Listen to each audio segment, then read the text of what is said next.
buenas noches. Muy buenas noches a todas y a todos. Bienvenidas, bienvenidos a este nuevo en vivo desde aquí, desde la Fundación Juan Bosch. La Fundación Juan Bosch en la casa, como se diría en un programa de televisión. Estamos desarrollando estos en vivo cada jueves y hoy tenemos un tema muy interesante que podría parecer, que se nos parece el título de un libro, pero no es solamente el título de un libro, sino que es un tema y más allá el pensamiento, la visión de muchos temas interesantes con un autor muy querido, muy respetado, muy estudiado en el Caribe y en América Latina. Nos referimos a Pedro San Miguel. ¿Cómo estás, Pedro? Bienvenido aquí a este en vivo con nosotras y con nosotros. Mucho gusto. Escritor, historiador, pensador puertorriqueño, caribeño, latinoamericano, instalado allá en México. ¿Cómo te sientes? ¿Cómo estás? Muy bien, muchas gracias, Matías, y además pues muy contento de que me hayas invitado a hacer este programa contigo. Así que pasando un poco de frío, pero bueno, esto me da un poco de calor de allá del Caribe, ¿no? Muchísimo gusto.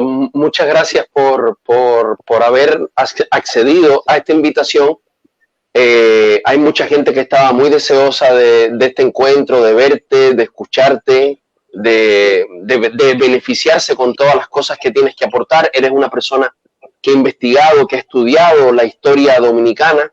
Y además, una cosa muy interesante, este es el año el 50 aniversario de dos obras muy importantes, de Cristóbal Colón a Fidel Castro, que es un libro que sale prácticamente con el mismo título por dos autores, Juan Bosch de República Dominicana y Eric Williams de Trinidad y Tobago. En el mismo 1970, los dos pensadores, historiadores, dirigentes políticos, dirigentes progresistas de izquierda, y por cierto, tú eres jurado en un concurso que se ha organizado desde el Consejo Latinoamericano de Ciencias Sociales, un concurso de ensayos para investigadores e investigadoras jóvenes, académicos, académicas, sobre pensar el Caribe, que por cierto cierra el próximo 9 de diciembre la recepción de los ensayos. Y esa es una primera pregunta, ¿cómo estamos hablando de 1970, aprovechando esto de que estás como jurado, en qué momento del desarrollo del pensamiento y de la historiografía tú ves que se insertan estas dos obras de Juan Bosch y Eric Williams? Sí, mira, Matías, esto, bueno, como me habías enviado esta pregunta, ¿verdad? Que te interesaba que discutiéramos o que conversáramos en torno a ella. Y esta mañana me puse a tratar de rememorar cómo conocí originalmente estas obras, el libro sobre historia del Caribe de Eric Williams y el libro de Juan Bosch también sobre historia del Caribe. Y interesantemente, por lo menos hasta donde recuerdo, mi vínculo con estos dos libros ocurrieron en dos contextos diferentes y de hecho en dos momentos distintos de mi vida. El libro de Eric Williams yo lo conocí primero. Me acuerdo muy bien de que siendo estudiante de la Universidad de Puerto Rico, caminando por los pasillos de la librería de la universidad, me topé con que había en un lugar determinado de la librería unas muy pocas copias, quizás 2 o 3 copias a lo sumo, del libro de Eric Williams, y lo compré, y de hecho todavía conservo esa copia que debo haber adquirido, qué sé yo, en los años 70. Por otro lado, el libro de Juan Bosch, realmente yo, pues por supuesto, conocía de su existencia, pero pues no había tenido la posibilidad de leerlo, de conocerlo, y no fue hasta que fui a hacer estudios doctorales en la Universidad de Columbia en la década de a principios de los años 80 del siglo pasado, cuando tuve mi primer contacto con el libro de Juan Bosch. Y bueno, en ese momento la copia que manejé era una copia de la biblioteca de la universidad. Y no fue hasta unos pocos años después, cuando fui a hacer por primera vez investigación a República Dominicana, cuando finalmente pude comprar una copia mía, que todavía la tengo, está toda deshecha, las páginas se salen, y por supuesto pues tengo otras ediciones del libro de Bosch, pero pues por una cuestión, digamos, sentimental todavía conservo esa copia. La pregunta que tú me haces es una pregunta interesante en términos de, bueno, el momento en que surgen estas obras, y a qué responden. Son obras que evidentemente tienen coincidencia. Para empezar, la coincidencia del título, y eso no es pura casualidad, evidentemente responde a un momento determinado, intelectual, político, historiográfico, de la historia del Caribe. Son obras que, a pesar de que hay similitudes, también hay diferencias que son significativas. Anthony Maingot, el sociólogo, a principios de la década de 1990 escribió un ensayo muy interesante que hace precisamente una comparación entre ambas obras, y ahí pues hace unos señalamientos que yo creo que todavía al día de hoy se sostienen. Es importante entender que en ambos autores se da este impulso por escribir, por interpretar, por concebir al Caribe desde una perspectiva, digamos, local, desde una perspectiva caribeña. Este es un asunto que nos tomaría quizás mucho tiempo discutirlo, pero lo cierto es que cuando hablamos, por ejemplo, del Caribe, cuando hablamos incluso de América Latina, así como regiones, como unidades, muchas de las nociones originales acerca de la región pues no se originaron en el Caribe mismo. Son, nos gusten o no, son concepciones foráneas, son concepciones imperiales incluso. Así que es importante que en el caso de estas dos obras hay un intento por concebir, por entender la historia de la región desde la misma región, pensada desde la región. Y bueno, esto con relación a lo que sería el momento general, ¿verdad? Hay unas diferencias que ya, repito, otros investigadores antes que yo lo han señalado, lo que estoy diciendo no es nada original. En el caso de Bosch, el énfasis es en la cuestión de la geopolítica, ¿no? Hay un ensayo que yo escribí hace 20 años, que se publicó originalmente en la revista brasileña del Caribe, porque fue producto de una conferencia que me invitaron a dar allá en Brasil, y después se publicó en esa revista. El ensayo se llama Visiones históricas del Caribe.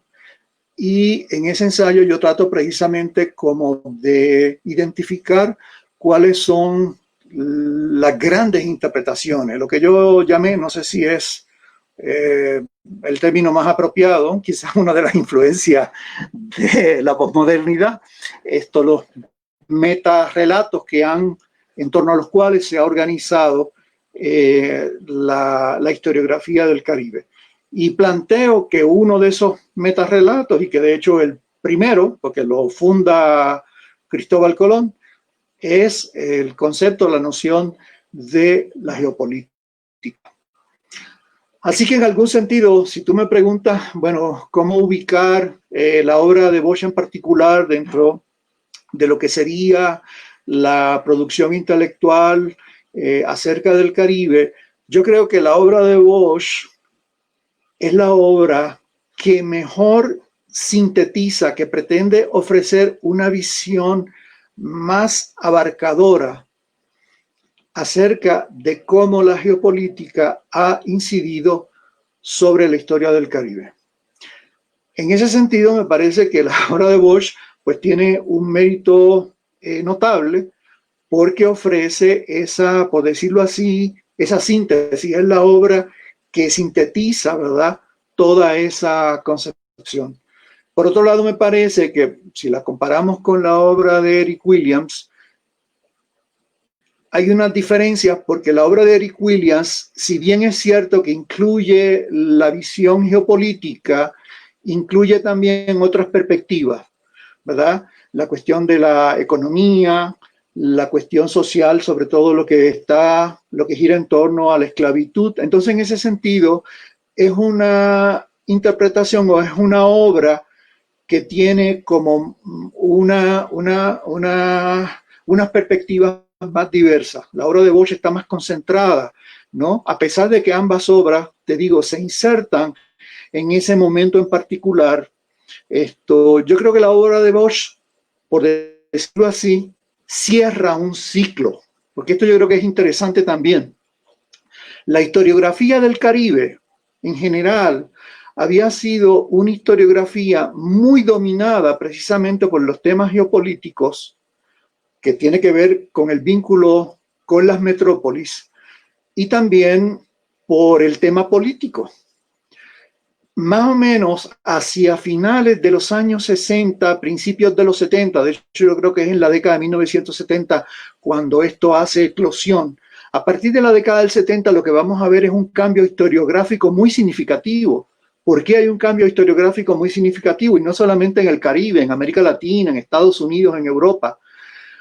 Porque se va a enfatizar más los temas económicos y sociales.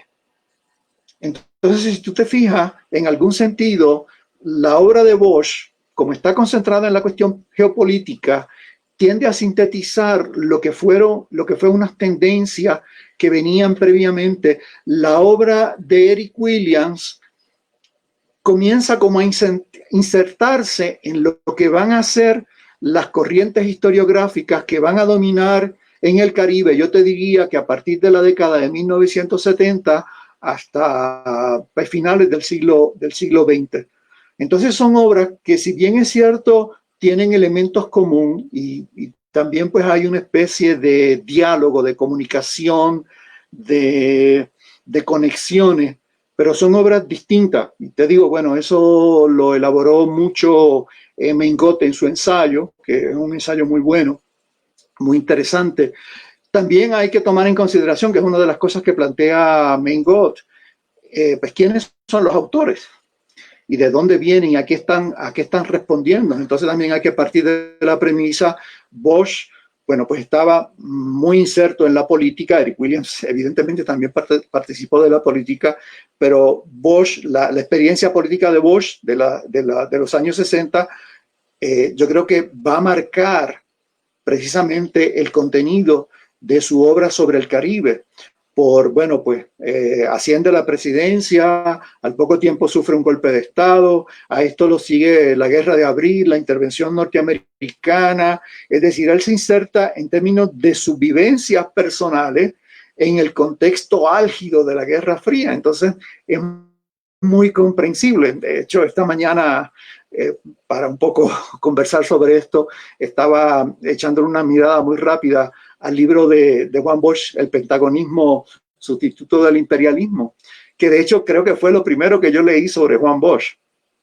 Me acuerdo también una edición muy pequeñita que publicó Siglo XXI en un papel muy malo, que todavía conservo esa edición, me costó además 75 centavos de dólar, lo tengo muy claro. Y ese libro, que yo creo que es un libro que de hecho se escribe antes que el libro sobre el Caribe, es un libro que yo creo que habría que examinarlo en cómo dialogan y que forman parte de un ciclo, ¿verdad?, en términos de el pensamiento de Bosch, con relación a la cuestión geopolítica en particular. Sí, y además, por lo que está señalando, creo, y esto es un momento muy, muy interesante, ¿verdad? Ahí están saliendo, se está trabajando la teoría de la dependencia, sale la filosofía de la liberación con Enrique Dussel, sale Sociología de la explotación de Pablo González Casanova, Las venas abiertas de América Latina de Galeano, todas obras fundamentales. Permíteme además que aproveche para saludar a algunas amigas y amigos que están saludando por el chat. Hay saludos desde República Dominicana, desde Puerto Rico, desde Estados Unidos, desde Chile. Te saluda desde República Dominicana Rafael Emilio Yunen, de parte suya y de su esposa. Muy contentos de verte. Sí, y bueno, a las amigas y amigos saber que podemos estar intercambiando con Pedro comentarios, preguntas sobre la temática, así que siéntanse libres de participar en este intercambio. Entonces, Pedro, te quería preguntar ¿cómo tú ves bueno, la importancia de obras como las que estamos hablando, que en el caso de Bosch es de Cristóbal, o sea, en el caso de Williams es From Columbus to Castro, de Cristóbal Colón a Fidel Castro, y en el caso de Bosch es de Cristóbal Colón a Fidel Castro, el Caribe Frontera Imperial. Y eso es muy interesante porque el título real era El Caribe Frontera Imperial. Y es la editora la que le dice, ¿sabes qué? Eso no vende. Y por esos azares de la vida salen estos dos libros al mismo tiempo con el mismo título. Pero en realidad el título de Bosch responde a la tesis que el libro defiende, ¿verdad?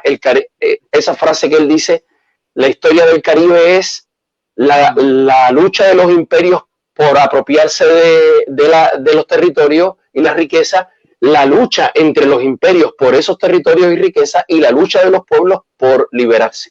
Entonces te quería preguntar, en obras como esas y en otras que tú quieras señalar, ¿qué importancia actual tú le ves para entender, para comprender nuestra región del Caribe?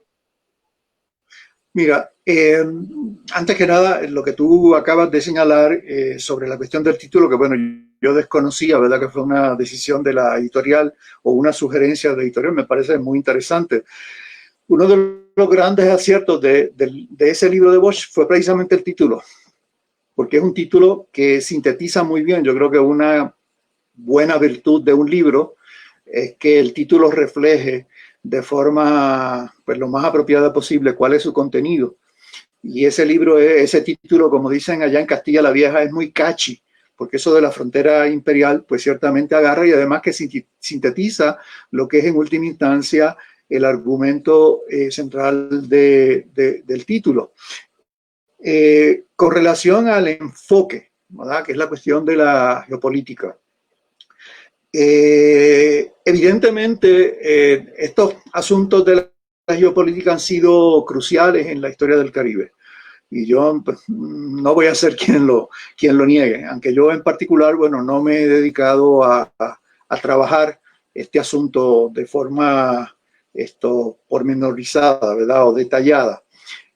Ahora bien, me parece que hay una tendencia muy marcada, y esto pues quiero hacer una aseveración que quizás suene un tanto injusto, y estoy seguro que es injusta con muchos trabajos, pero sí me parece que hay una propensión de muchos investigadores, o por lo menos de muchos que yo haya leído, que haya conocido, a concebir la geopolítica como una cuestión inamovible y en consecuencia a aplicar las interpretaciones geopolíticas a determinadas regiones, que bueno, puede ser el Caribe o puede ser cualquier otra, como si las fuerzas geopolíticas no se transformaran, ¿verdad?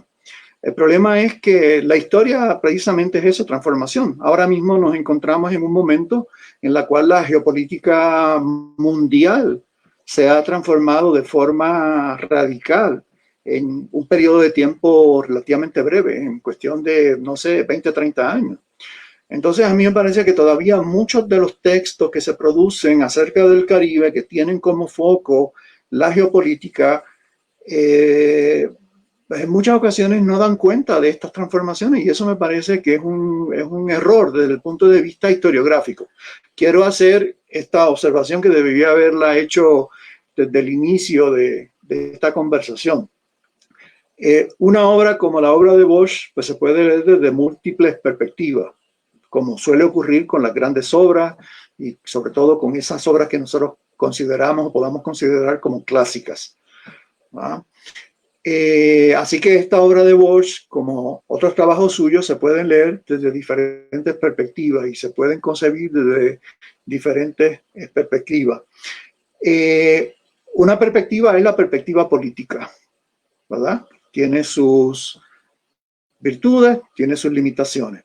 Mi perspectiva, es decir, la perspectiva desde la cual yo he abordado principalmente no solamente esta obra de Bosch, sino otras obras suyas, han sido desde una perspectiva historiográfica. Es la que me interesa a mí, la que más me interesa a mí. Eso no quiere decir, evidentemente, que deje fuera lo que puedan ser las consideraciones políticas o sociológicas o de otra índole. Pero sobre todo, mi acercamiento a las obras de Bosch ha sido de tipo historiográfico y desde esa perspectiva historiográfica es que estoy haciendo estos señalamientos en términos de cuál es el significado que yo le puedo ver a esta obra o a otras obras de Bosch, ¿no? Yo, como te había señalado anteriormente y como pues quizás sepan algunas de las personas que puedan estar viendo esta transmisión, me he acercado a diversos textos de Juan Bosch. De hecho, en un momento determinado, no me acuerdo si fue en algo que escribí o en una conversación, en una entrevista que me hicieron, pues yo señalaba que finalmente para mí Juan Bosch, de los autores dominicanos, varios de los cuales han sido fundamentales para mí, pero señalaba en esa ocasión que de los autores dominicanos el que a mí me había resultado más significativo había sido precisamente Juan Bosch. No necesariamente porque coincida en sus apreciaciones, en todas sus apreciaciones. Para mí los clásicos, yo no los leo con esa mirada de hacerle una reverencia acrítica, que finalmente lo que termina siendo es pues desmereciendo los clásicos. Para mí los clásicos son importantes porque ofrecen preguntas, porque ofrecen perspectivas, porque ofrecen miradas que incluso pueden llevar a uno a hacerse preguntas y hacer planteamientos que terminen quizás contradiciendo las interpretaciones de los clásicos. Pero esa es la naturaleza de los clásicos. ¿Por qué seguimos leyendo la Ilíada, por ejemplo? Pues no es para ponernos unas falditas gorditas y con una espada irnos a matar a unos a otros, ¿no? Sino son por las preguntas de dimensión humana que tiene esa obra, como tienen todas las obras clásicas. Entonces, en ese sentido, pues para mí es importante hacer esta aclaración desde el punto de vista de cuál es la perspectiva desde la cual yo me he aproximado a los textos de Juan Bosch y de otras figuras, de otros autores, de otros intelectuales que para mí son fundamentales. Y aquí, bueno, pues reitero lo que dije en esa ocasión. Para mí, de los autores dominicanos, el que ha sido más fundamental ha sido Juan Bosch. ¿Por qué? Porque es el que me ha acompañado en mis cavilaciones, en mis reflexiones acerca de pues una diversidad de temas sobre la historia del Caribe, sobre la historia dominicana, sobre la historia del campesinado dominicano, que para mí resultó interesante, por ejemplo, cuando yo leí por primera vez el libro Composición Social Dominicana, encontrar que en esa obra, que es una obra que interpreta la historia social dominicana, el campesinado pues no tenía un rol importante, significativo. Y eso para mí fue como una especie de intriga que me asedió por mucho tiempo. Y ese ensayo que al principio de la conversación que aparece en mi libro La Isla Imaginada, que está dedicado a Juan Bosch, fue el intento de tratar de explicar por qué se da ese fenómeno, por qué en un libro como Composición Social Dominicana, el campesinado, que aparece de forma tan prominente en los cuentos de Bosch, sobre todo en sus cuentos iniciales, sin embargo, en una obra de interpretación histórica, pues no tiene esa relevancia. ¿Y qué explicación tú le encuentras a eso? Bueno, Para conocer un poco propiamente tu apreciación, ¿no? Y además compartir con las amigas y amigos un poco sobre tu obra, porque esa ya es tu obra propiamente tal, que dialoga con esto que estamos conversando, pero ya es tu propia producción. sí, mira, te digo, esa inquietud yo la desarrollé pues en los años 80 cuando estaba haciendo mi doctorado en la Universidad de Columbia, bueno, para el ejercicio de hacer los exámenes de grado, pues tuve que leer un montón de cosas sobre República Dominicana, y leyendo esa obra, pues me llamó la atención que hubiera una presencia tan reducida, por decirlo de alguna forma, del campesinado. Pero en ese momento no tuve una respuesta. Y no fue hasta mucho tiempo después, casi como 10 años más tarde, que, pues, digamos, surgieron las condiciones para iniciar a organizar una respuesta. Para hacer eso, evidentemente, tuve que ponerme a leer, por ejemplo, pues, de hecho creo que me leí todos los cuentos de Bosch, sus novelas y pues muchísimas otras cosas. Yo a Bosch te puedo garantizar que lo he leído muy rigurosamente. No te puedo decir que haya leído toda su obra porque es una obra muy grande, pero ciertamente he leído una parte significativa de la misma, tanto de su obra literaria como de su obra histórica y sociológica. Y bueno, había comenzado en un momento determinado a escribir ese trabajo sobre Bosch, que aparece en La Isla Imaginada como uno de sus capítulos, y creo que había escrito como 20 páginas, pero me tranqué, no me salía nada más y como que no fluía. Una amiga de la Universidad de Puerto Rico me dijo, mira, te voy a prestar un libro que posiblemente te pueda dar algunas luces sobre el particular, que es un libro que para mí desde ese momento se ha convertido en uno de mis libros de cabecera, que es el libro de Julio Ramos, Desencuentros de la Modernidad en América Latina, que es un libro hecho desde la perspectiva de la crítica literaria. Y efectivamente me acuerdo yo que iba a Santo Domingo, estuve quedándome en la casa de mi gran amigo Raimundo González, y leyendo el libro de Julio Ramos, efectivamente, de momento, en alguna de esas noches que estaba leyendo, se me prendió el bombillo, regresé a Puerto Rico y en un ratito ya terminé de escribir el ensayo. Básicamente lo que yo planteo es cómo Bosch, pues sí, se inicia escribiendo estos cuentos de temas rurales en los cuales el campesinado sí juega un papel determinante, es el gran personaje, ¿verdad? El personaje central de esos cuentos. Pero luego, cuando Bosch se exila, primero viene por un breve periodo de tiempo a Puerto Rico, va a Puerto Rico primero, después se va a Cuba, en Cuba se instala, tiene una experiencia cultural, política muy enriquecedora. Eso se nota en un libro fascinante, uno de los libros más hermosos de Juan Bosch, Cuba, la isla fascinante, que interesantemente es uno de los libros de Bosch que menos se menciona. Mucha gente que dice que conoce la obra de Bosch ni siquiera lo ha leído. ¿Y cómo es posible que tú no llegues a hacer? Es un libro hermosísimo, bellísimo, y que es un gran elogio a Cuba, ¿no? Y estamos hablando de la Cuba de antes del 59.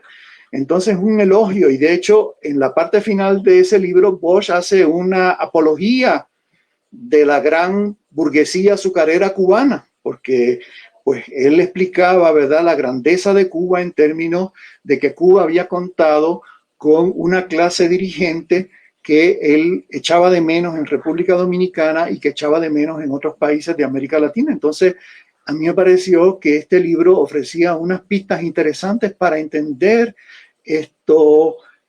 ese cambio que se da en la escritura de Bosch, ¿verdad? En la escritura, digamos la primera escritura, una escritura literaria centrada en el mundo rural, y posteriormente una escritura de tipo político, histórico, sociológico, en el cual el mundo rural pues casi desaparece en muchas ocasiones. Y yo lo explico en términos de cómo en esa estancia de Bosch en Cuba, sus miras ideológicas y sobre todo sus concepciones políticas y sociológicas, pues sufren lo que en ausencia de otro término yo llamé un proceso de modernización. Y entonces ahí Bosch creo que cambia su perspectiva acerca del mundo rural.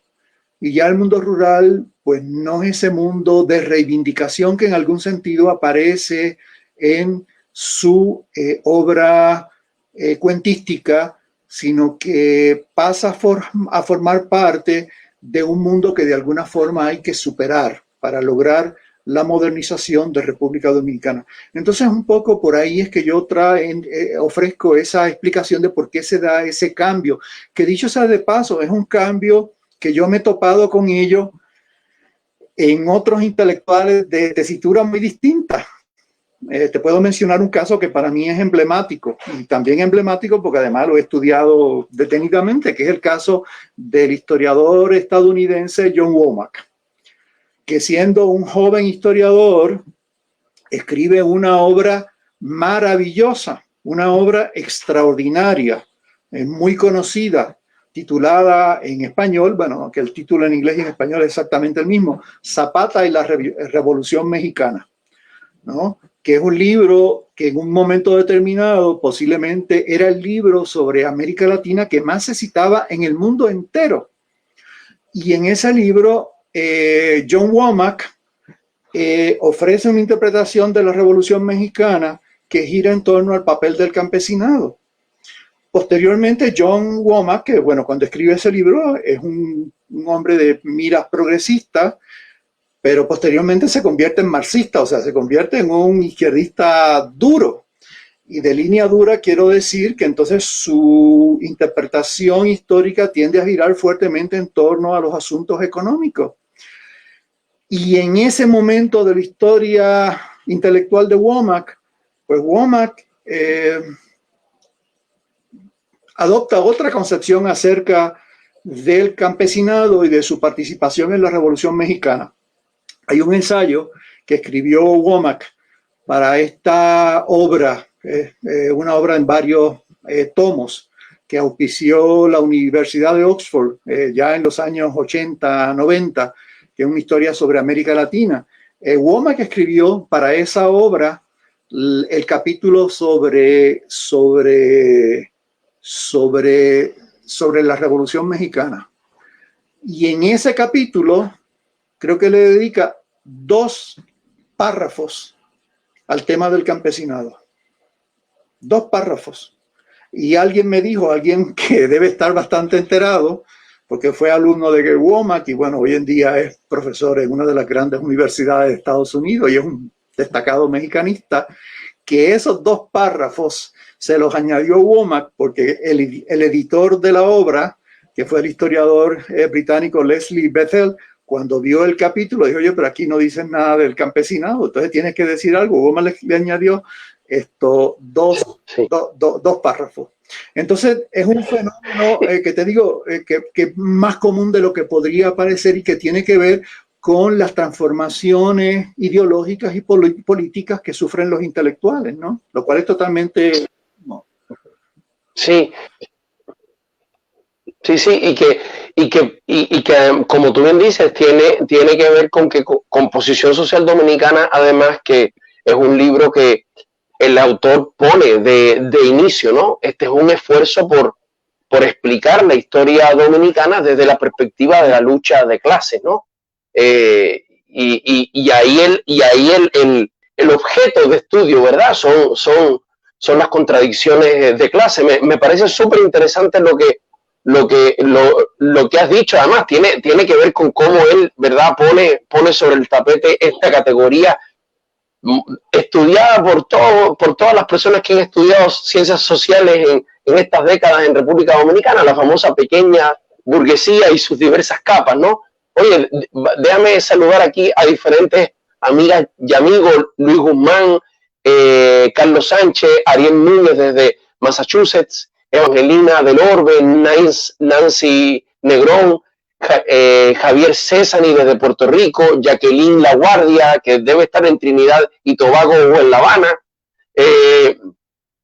Javier Alemán desde Puerto Rico, César Salgado desde Austin, Aida Torres desde Puerto Rico, Fernando Cleto Carmona, Xiomara Inerarity desde Chile, Laura Muñoz, Gregorio Santana, Luz Herrera, Luis Emilio Ramírez, son a mí, no voy a seguir porque muchos saludos a todas y a todos. Y ya que, y les repito, podemos intercambiar preguntas, comentarios que tengan.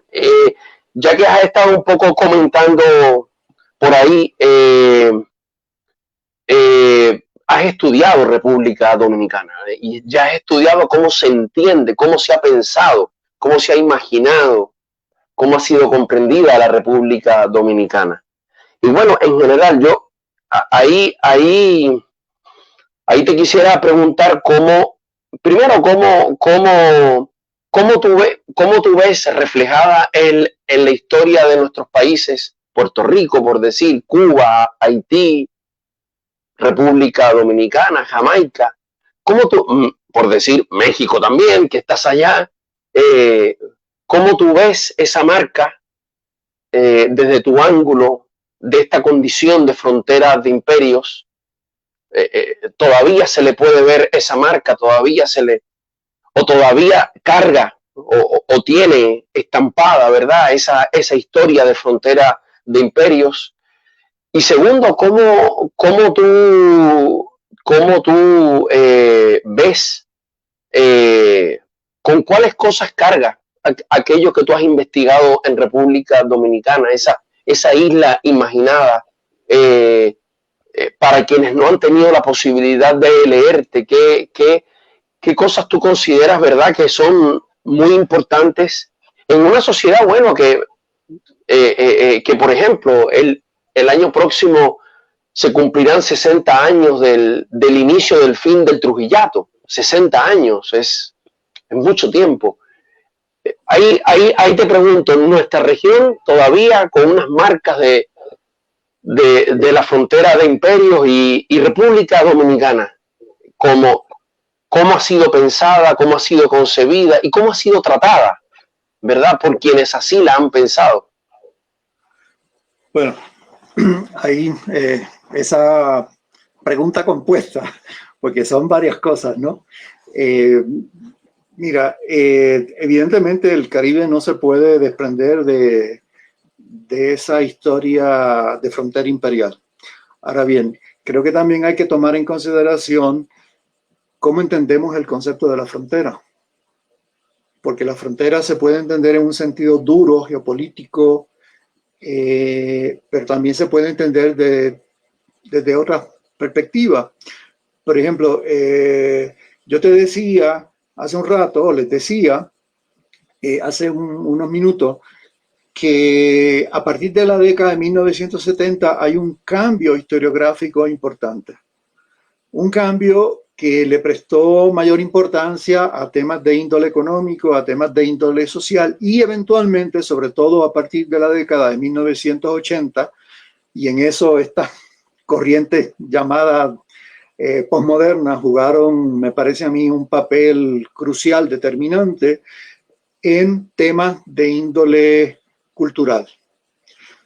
Hoy en día, por ejemplo, pues hay una gran cantidad de obras que estudian una diversidad de temas muy amplios, desde la historia culinaria, historia social, del deporte, de la música, de los bailes, bueno, una diversidad de temas, incluso temas bastante inusuales, hasta de la sexualidad. Y uno de los énfasis de estos estudios es precisamente la cuestión de la mezcla cultural, de la multiculturalidad, de esa enorme diversidad que se da en el Caribe. Esa diversidad cultural también es producto de que el Caribe haya sido una frontera. Si tomamos en consideración que las fronteras no son necesariamente lugares fijos que impiden el flujo de personas, de seres humanos, de ideas, de tendencias culturales, de todo. El Caribe ha sido una de las regiones del planeta desde la época de la conquista pues, más propensas a recibir influencia de virtualmente todas las partes del mundo, de Europa, de África, de Asia, you name it, de donde sea. Y eso también es una característica de la frontera. El texto de Bosch pues no se instala en esa concepción porque las fronteras también son porosas, ¿no? Y lo son de forma legal o de forma ilegal. Entonces, yo creo que el concepto de frontera pues ciertamente tiene una utilidad para comprender el Caribe. Lo que pasa que desde mi perspectiva pues habría que tomar en consideración estas otras dimensiones de lo que es una frontera y de cómo pues, determinados territorios, entre ellos pues el Caribe, por supuesto, han actuado o han fungido históricamente como frontera.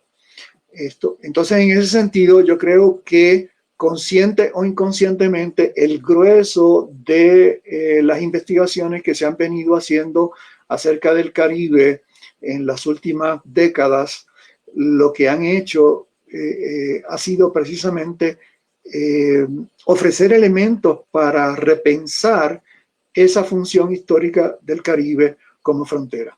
Y la otra cosa que podría decir con relación a este asunto tiene que ver con lo que decía hace también un rato acerca de cómo se ha reconfigurado el planeta a nivel geopolítico. O sea, ha habido en los últimos tiempos un fenómeno mediante el cual el eje, por llamarlo así, de la historia mundial, pues va dejando de ser o dejó de ser el Atlántico y se ha trasladado al Pacífico por pues el gran desarrollo, no solamente económico, sino también político, cultural, social, que se ha venido desarrollando en Asia. Y eso va a ser así y va a seguir siendo así, pues por una serie de tendencias globales pues muy difíciles de contener en este momento, ¿verdad? Con la cuestión esta de la epidemia, que se inicia en China y de momento se convierte en un fenómeno global, pues es una instancia de esto que estamos viviendo. China y la India tienen pues, aproximadamente una tercera parte de la población mundial. Y la población de Asia en general, pues ya estamos hablando de una proporción pues mayoritaria de la población mundial y eso va a seguir siendo así durante mucho tiempo. Entonces yo creo que estos fenómenos pues, forman parte de estas configuraciones de la geopolítica mundial y que nosotros pues, debemos tomar en consideración para entender el papel que pueda jugar y que juega en este momento o los roles que ha dejado de jugar el Caribe en la configuración de la geopolítica mundial. Definitivamente para mí el Caribe pues ya no tiene la centralidad geopolítica que tuvo en otros momentos del pasado. No sé si cada día tenga menos relevancia, menos importancia, pero ciertamente pues su importancia, su relevancia pues se ha modificado debido a estas grandes transformaciones que se dan a nivel mundial. Hay otros asuntos pues, de lo que tú me mencionabas que tienen que ver pues ya específicamente con la cuestión de la República Dominicana, de la forma en que yo pues he abordado la historia. Bueno, para aquellas personas que no conocen algo yo el primer trabajo que hice sobre República Dominicana que estuvo basado en mi tesis doctoral, fue mi tesis doctoral, pero fue un estudio sobre la economía campesina, específicamente la economía campesina de la región del Cibao. Es un libro que, bueno, primero lo presenté como tesis doctoral, después en el año 97 lo publicó la Universidad de Puerto Rico y más recientemente, no me acuerdo si en el año 2011, creo que en el 2012, lo publicó también el Archivo General de la Nación. Esto es un libro que se llama Los campesinos del Cibao, Economía de Mercado y Transformación Agraria en la República Dominicana, 1870, no me acuerdo bien la fecha, 1870, 1960. Ese fue el primer trabajo que yo hice sobre República Dominicana. En el mismo año en que se publicó ese libro, en el año del 97, se publicó en una coedición de Puerto Rico y República Dominicana el libro La Isla Imaginada, Historia, Identidad y Utopía en la Española, que fue un libro que se hizo a sí mismo, porque fue una serie de ensayos que yo escribí pues, con propósitos muy particulares cada uno de ellos, y cuando vine a ver me di cuenta de que había como una especie de elementos comunes, ¿verdad?, y que se podían publicar como un libro. Se publicó como un libro, es un libro que a mí me ha dado muchísimas satisfacciones, es mi libro favorito de los que yo he escrito. Se publicó en 1997 en una coedición, después en el 2005, 2007 creo que se volvió a publicar también como coedición entre Puerto Rico y Santo Domingo. En el 2005 la editorial de la Universidad de Carolina del Norte, University of North Carolina Press, lo publicó en una traducción en inglés. Y el año pasado, en el CIDICA, el centro que dirige el valiosísimo amigo intelectual Franz Voltaire, acaba de hacer una nueva edición. Un libro que tiene más de 20 años, y bueno, por una casualidad que Franz y yo coincidimos en un evento en Cuba, y yo había llevado un par de copias, le regalé una copia, y al día siguiente de leerla, Franz me dijo, te lo voy a publicar porque me parece que es un libro muy interesante, así que me siento... ¿Y qué tú crees que le da tanta importancia y tanta actualidad cíclicamente a una obra como La Isla Imaginada? Mira, yo creo que precisamente el gran mérito de ese libro fue que traté de ofrecer un conjunto de trabajos en los cuales yo examino cómo una serie de figuras intelectuales muy destacadas han interpretado la historia de Santo Domingo. Y bueno, hay un trabajo también sobre Jan Price Mars, el gran intelectual haitiano, ¿no? Entonces, yo creo que ese libro tiene ese mérito. Digamos, ese fue ha sido una línea de trabajo que yo he seguido desarrollando hasta el momento, ¿verdad? Como los intelectuales, los historiadores, los sociólogos, los escritores de ficción han interpretado pues diversas realidades, ¿verdad? En este caso, bueno, pues la historia de República Dominicana, la historia de Haití. Tengo también un trabajo que se publicó en el 2016 acá en México, que se llama Muchos Méxicos, imaginarios históricos sobre México en Estados Unidos, donde examina cómo pues, un conjunto de historiadores y de intelectuales de Estados Unidos han interpretado a México, ¿no? Entonces, es una línea de trabajo que yo he seguido hasta el presente.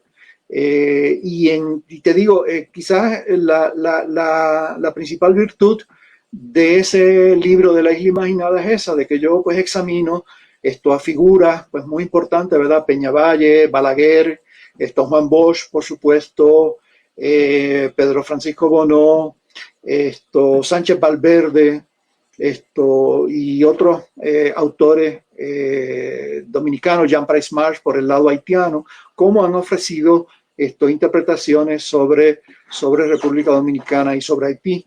En el caso dominicano, pues por supuesto todo el tema haitiano, por la cuestión del tema identitario, pues ocupa un papel importante. Además que, bueno, en autores como Peñavalle o como Joaquín Balaguer, pues el tema de la relación con Haití y la definición de la dominicanidad frente a Haití, pues juegan papeles fundamentales, ¿verdad? Posiblemente son los temas, en el caso de Peñavalle, es el gran tema de Peñavalle, la definición de la dominicanidad frente a Haití. Es una de las cosas que, bueno, tú me preguntabas, ¿verdad?, un poco sobre la cuestión de República Dominicana en el presente, incluso de la impronta del pasado dominicano, es precisamente del trujillato en la sociedad dominicana. Yo creo que esa es una de las grandes improntas, ¿verdad? Todavía, me parece a mí, que un elemento significativo de la manera en que se define la dominicanidad, sobre todo en esta perspectiva confrontacional frente a Haití, pues está muy anclada en concepciones, no que se hayan originado necesariamente en el trujillato, pero que ciertamente en el trujillato se adquirieron como una concreción, ¿verdad? Se le dio su forma más acabada. Otra de las improntas que yo percibo en la República Dominicana, que ciertamente en los últimos tiempos, agraciadamente, ha habido avances muy significativos, ha sido todavía en la pervivencia de una cultura política donde el autoritarismo juega un rol muy central, y también en esta especie de ambición desmedida de permanecer en el poder eternamente, ¿verdad? Esto tiene pues ciertas tangencias con lo que está ocurriendo en Estados Unidos en este momento, ¿verdad? Yo creo que para que exista la democracia tienen que existir los demócratas, tiene que existir la gente que crea en la democracia y que esté dispuesta a actuar de acuerdo a lo que son las reglas del juego democrático. Evidentemente, y lo que está ocurriendo en Estados Unidos tiene que ver con que hay un sector de la población encabezada por esa figura nefasta que es Donald Trump, pues que no creen en el juego democrático y que pretenden pues dañarlo de formas muy nefastas, ¿no? Muy negativas. Hay en esos largos 31 años, ¿verdad? Que historiográficamente terminaron hace casi 60, pero bueno, todavía, bueno, la próxima semana, por cierto, se cumplirán 60 años también del asesinato de las hermanas Mirabal y su compañero Rufino. Y es como si al mismo tiempo, ¿verdad? Había un país deseado desde otras claves. Por ejemplo, volver a leer Hay un país en el mundo de Pedro Mir, ¿verdad? Te habla de un país el cual es apropiado, saqueado, del cual la mayoría de la gente queda despojado, ¿verdad? Y él se imagina un momento en que la gente, lo dice poéticamente, la gente se va a levantar.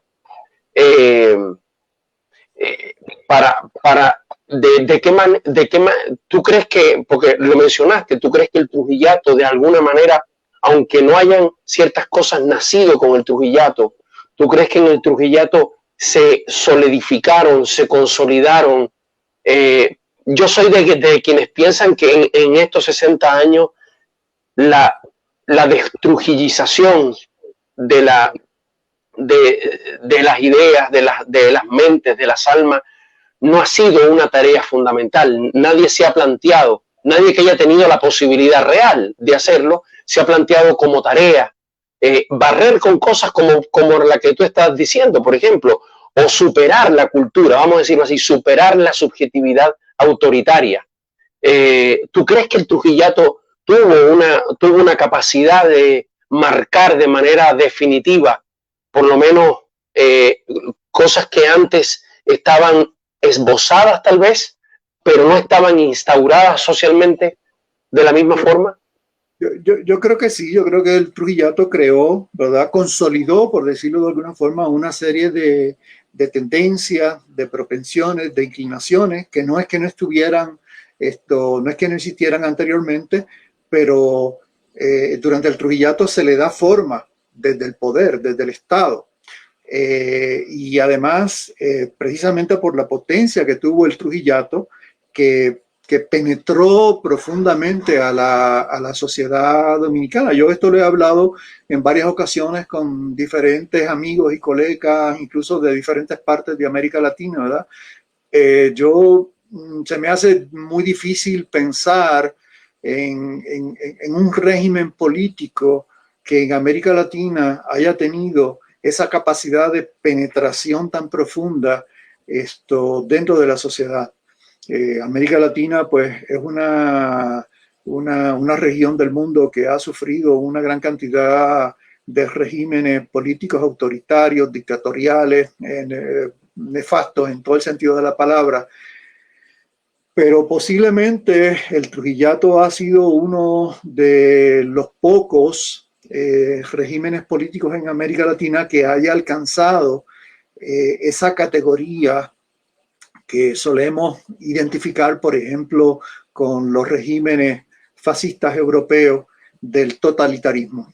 Creo que para mí el Trujillato tuvo esa capacidad de penetración, ¿verdad?, de un régimen totalitario que llega a marcar no solamente las acciones del Estado, sino también las acciones de los ciudadanos en cuanto ciudadanos, pero también que llega a marcar, por decirlo de alguna forma, la psiquis, el espíritu,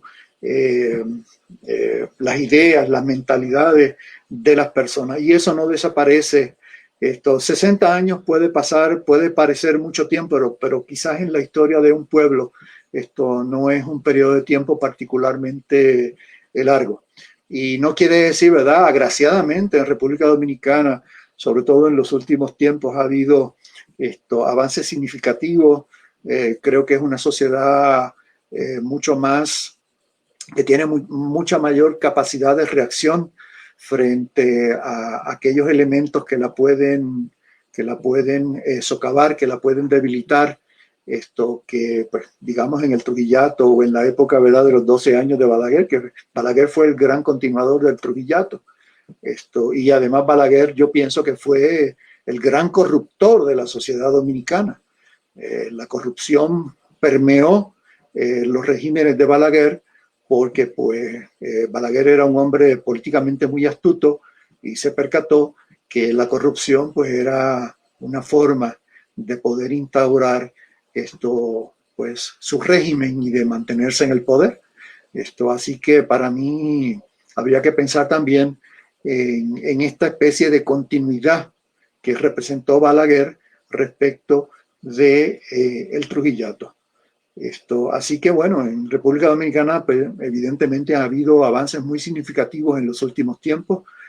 Creo que pues la democracia, por lo menos en sentido formal, ha avanzado de forma muy notable, muy visible. Lo que no quiere decir, ¿verdad?, que todavía pues, no haya elementos de esa tradición que todavía habría que tratar de modificar, de alterar, ¿verdad? Y de contribuir, pues digamos, no solamente a la democracia, sino a la entronización del concepto de la libertad, del ciudadano moderno. Y todo eso creo yo que podría contribuir de forma significativa a enfrentar otros problemas, incluso el gran problema de la desigualdad económica y social, que sigue siendo un problema muy profundo, no solamente de República Dominicana, sino de la totalidad de los países del Caribe y América Latina. Entonces, para mí, los grandes dilemas, ¿verdad?, es el asunto de la libertad. Para mí eso es fundamental porque la libertad ciudadana es lo que permite todo lo demás. Sin libertad o con libertades recortadas, pues la posibilidad de luchar en contra de la desigualdad en todas sus manifestaciones, pues se ve muy limitada, muy coartada. Pero son asuntos, ¿verdad?, pues que hay que dar la pelea. Oye, Pedro, y qué interesante lo que has dicho. Y como última pregunta, ¿cuál es de aquellos que analizaste, dónde te parece que se podrían encontrar elementos de una propuesta alternativa de país a ese país del autoritarismo, de las tribulaciones identitarias, del caudillismo? ¿Dónde encontraste que hay elementos para...? Yo te citaba, hay un país en el mundo de Pedro Mir, porque me parece que es un manifiesto, más que es un manifiesto. ¿Dónde tú crees? Bueno, estamos hablando del ámbito de las utopías, ¿verdad? Sí, sí, sí. Yo, Y dentro de aquellos autores o autoras que tú pudiste o has podido examinar, ¿no? Dentro de esa búsqueda de bueno, cómo, mira, de cómo se han imaginado la isla. yo no me gusta pensar en esos términos porque yo tengo una característica que no sé si es buena o mala, pero pues así soy. Y es que la mayor parte de las cosas, o quizás la totalidad, quizás es porque yo soy pesimista innatamente. Entonces, hasta las cosas que de momento la mayor parte de la gente ve como muy positivas, yo siempre digo, pero esto no obstante, me parece que... Entonces ya no me gusta pensar en esos términos utópicos. Evidentemente, me gustaría que las sociedades fueran sociedades más igualitarias, donde prevaleciera el respeto a los seres humanos en toda su diversidad, donde pues no existieran las desigualdades económicas, culturales, sociales, raciales, étnicas, nacionales. Soy muy crítico de los discursos nacionalistas. Creo que el nacionalismo es una de las epidemias peores que han sufrido los seres humanos. Y para abonar a esta apreciación, que mucha gente seguramente se escandalizará por ella, pues lo único que hay que hacer es examinar la historia de la humanidad en el siglo XX para percatarse que muchos de los grandes desastres humanitarios que se vivieron en esa época fueron resultados del nacionalismo. Así que para mí el nacionalismo, repito, es una especie de plaga, una especie de epidemia contra la cual hay que vacunarse. Y yo me vacuno contra ella con mucha frecuencia.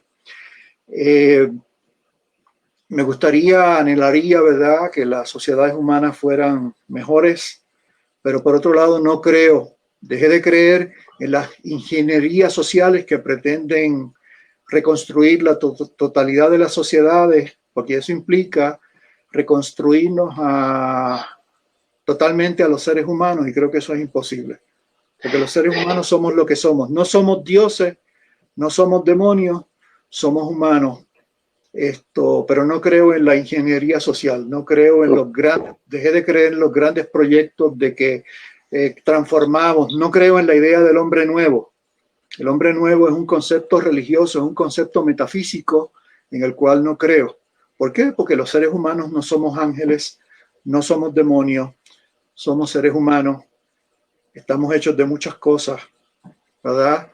Unas cosas tan maravillosas como que Beethoven es capaz de hacer la novena o la quinta sinfonía, o Van Gogh es capaz de pintar un cuadro maravilloso, pero también somos capaces de hacer las cosas más horribles y más espantosas. Entonces, en ese sentido, sí creo en las instituciones, sí creo en las leyes, sí creo en el concepto del ciudadano moderno, responsable, y creo en que es posible una vida comunitaria mejor. Sí creo en eso, pero para eso hace falta reformar profundamente las instituciones estatales. Es necesario reformar profundamente a los funcionarios públicos. No creo en los mesías, ¿no? Creo en funcionarios públicos responsables, que sean responsables ante la ciudadanía, que sean responsables ante las instituciones y que sean responsables ante las leyes. No creo en los mesías. En América Latina y el Caribe los mesías han sido nefastos. Nefastos. No quiero mencionar ejemplos actuales del momento, pero para mí son nefastos.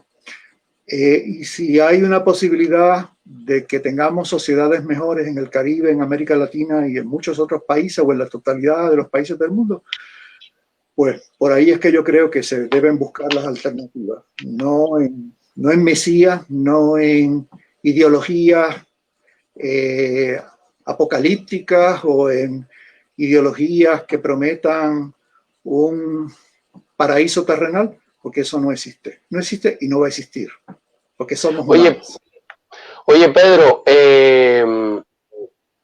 añadir también saludos, por ejemplo, y comentarios muy interesantes de Geno Martínez, Ariel Núñez, Conrado Peguero, Omar Contreras, Xiomara, Inerarity, Gregorio Corporán. Ha habido comentarios muy interesantes, comentarios sobre la industria del azúcar en Cuba, a propósito de lo que señalabas. Pero bueno, ya estamos en la hora 5 minutos. Creo que ha sido súper interesante. Yo creo que esas obras que tú has mencionado, que has trabajado sobre República Dominicana y sobre la isla, son muy importantes. La isla imaginada, creo que, por lo que te decía, creo que los pueblos tienen discursos que han podido dominar, pero siempre han habido planteamientos, ideas, ideales también, que aunque no han tenido la fuerza, por supuesto, de un régimen despótico como el de Trujillo, siempre han habido hombres y mujeres que están pensando de otra manera. ¿Cómo puede la sociedad organizarse de otra manera, ¿no? Y hay que conocer, porque a propósito de la frontera imperial, de Bosch, de Eric Williams, de las hermanas Mirabal, ¿verdad? De hombres y mujeres que hemos mencionado aquí, ¿por qué hay que reencontrarse con aquello? Porque aquellas ideas que se postularon en algún momento están marcando nuestras maneras de pensar, nuestras maneras de sentir, nuestras maneras de relacionarnos. Y también hay en nuestra historia referentes, fuentes de que otra forma de convivir, ¿verdad? De ser, de sentirnos y de relacionarnos es posible, existe. No estamos condenados, ¿verdad? Al maltrato, a la violencia, al autoritarismo, al desprecio o al odio, ¿verdad? Exacto.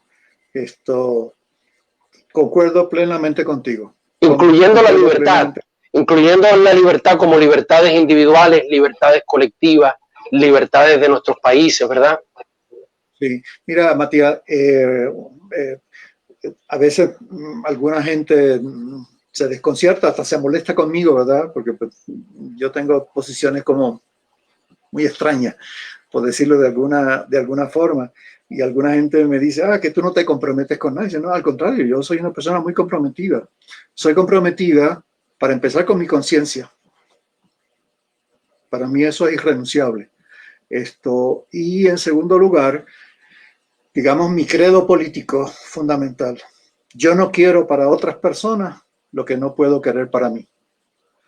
Yo no puedo vivir sin libertad. Yo tengo que decir qué es lo que yo quiero leer, qué es lo que quiero ver, qué es lo que quiero escuchar, a dónde quiero ir, a dónde me quiero mover, con quién me quiero de quién me quiero enamorar, con quién me quiero acostar, qué quiero hacer con la persona que me acueste. Esos son derechos para mí irrenunciables.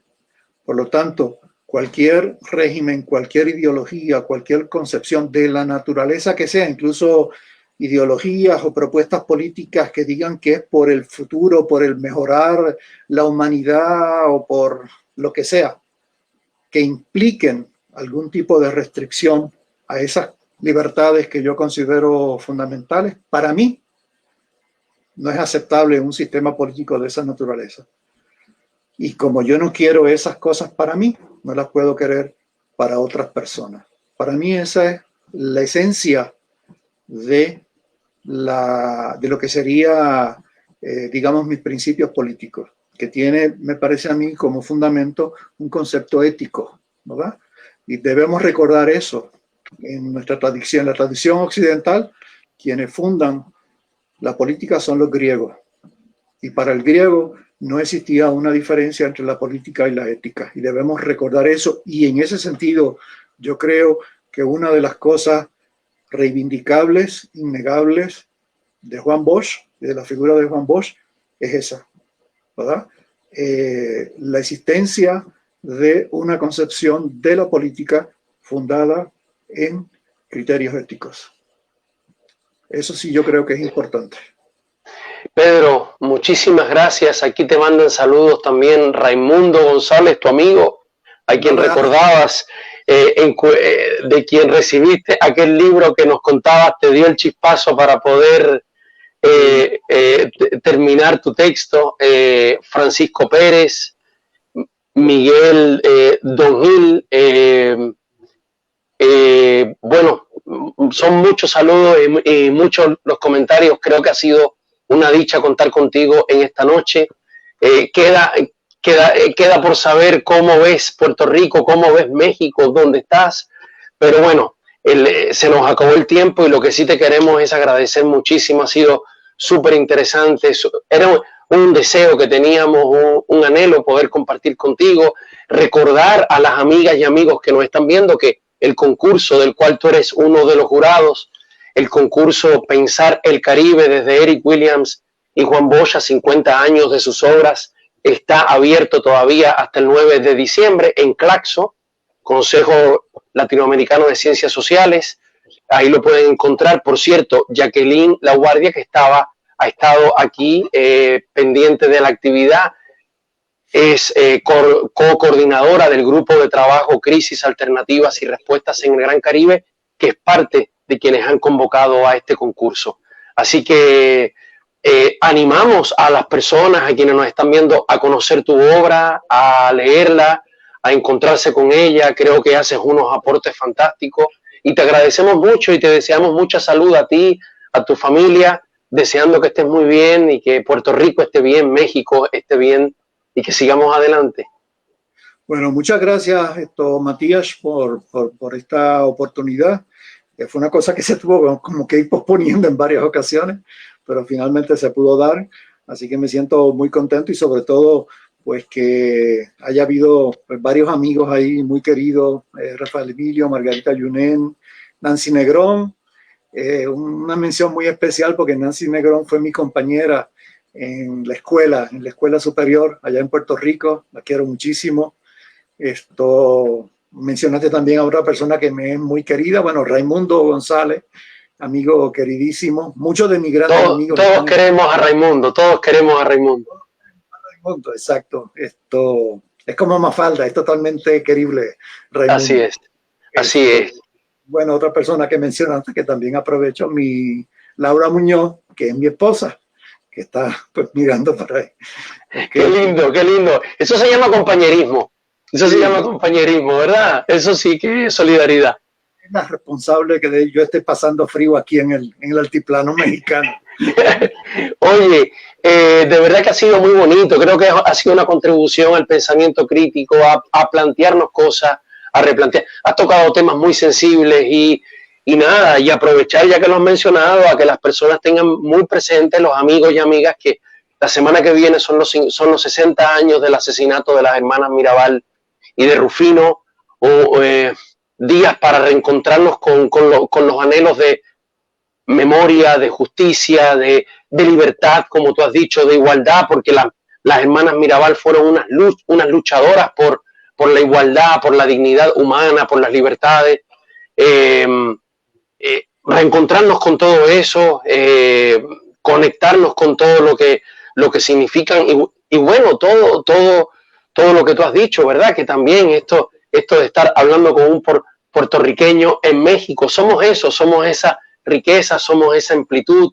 Ahí reside nuestra grandeza, en nuestra diversidad, ¿verdad? Así que ha sido muy bonito, muy interesante y a seguir coincidiendo y a seguir compartiendo. Muchas gracias, Matías, y a todos ustedes, muchas gracias.